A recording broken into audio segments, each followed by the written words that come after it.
Hello and welcome to another video. We're going to continue doing some graphs. So I just finished doing the line one and the other chart type. So feel free to check those out. The line one's good if you've never done graphics before. So let's begin. What I'm going to teach you in this one is XY scatter plots. Now XY scatters are a little bit different to line graphs because in a line graph, for every entry that you have, for every line that you're going to put in there, okay, they have to have the same x-axis, same horizontal axis, okay? So let me show you an example. If I go insert, I'm going to do the cheat way today. If I go insert line graph, okay, there's an entry at each of these points, okay? And if I'm going to put a value in here, right, another set of line, they have to fall on the same dates. Now you can see from my two table sets that they don't. So I go 1st to the 1st, 2019, and 29th to the 1st, 2019. So if I try and plot this one in here, it's going to plot it onto the wrong date. Okay. So what we use then is XY scatters, because XY scatters, each line that you put in is going to have its own independent vertical axis and independent horizontal axis. So let me show you what I mean. It's probably easier if I just show you. So if I go insert, I go XY scatter. Okay, I'm just going to do this one. The only difference between these is the actual curves that come in.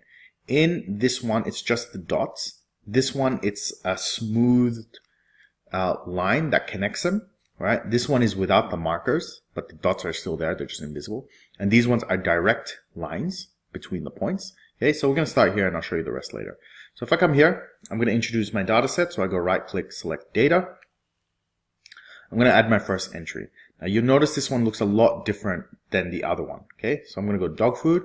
My x-axis is this, and my y-axis is, this one. All right, so go okay. Now you can see behind there's a lot of dots, right? Then what we're going to do is go okay and add another set.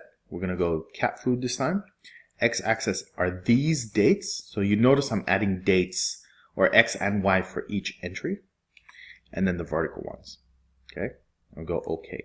So what this does is the horizontal axis will automatically combine the range of x-axis that I've introduced. You can't actually edit this. So I'm clicking it, nothing's happening because you can't edit it. It's dictated by the x-axis values that you have. Okay, so we go okay, and that's it. Now this, see how you have this issue here? You can actually fix that.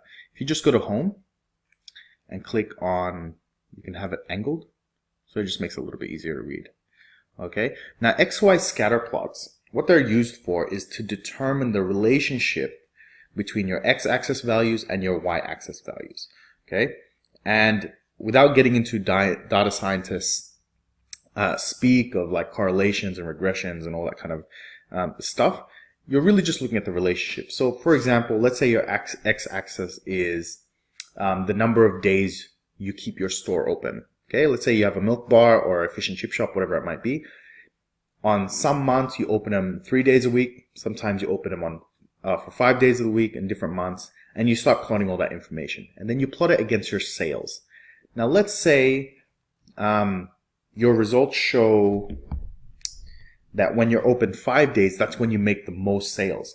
But then when you open a 6th day, your sales drop. So then you're kind of finding a sweet spot. Okay, and that's where XY scatter plots are really, really good. Finding relationships in your information. Okay, and the last thing I'm going to do is just show you those other line types, and then we'll finish up. So if I go to design, I go chart type, I can actually change it. I'll move this one over here so you can see. I can change it to this one. Okay, so it shows how they're connecting, how they're moving. The only problem with this one is because they curve, it gives you a misinterpretation of what the result is at that point in time, because maybe there is no point. You may have discrete results. So if you have a curve there that's gone up a bit, as you can see, that's not actually real. That's just made up. So be careful with the lines that you choose. These two, the only difference is the markers. You see how these ones have dots, these ones don't, right? This one is straight lines, right? So this the change over time. Again, if there is a change over time, these may just be predicted values. So you got to be careful. Okay, these ones are just the straight lines without dots, and then bubble charts we're not going to get into. That's a whole nother thing. Again, bubble charts in Excel, not that great. it's probably more of a BI analytics function that you'd focus on. So anyways, whole nother topic. Hope you enjoyed, and see you next time.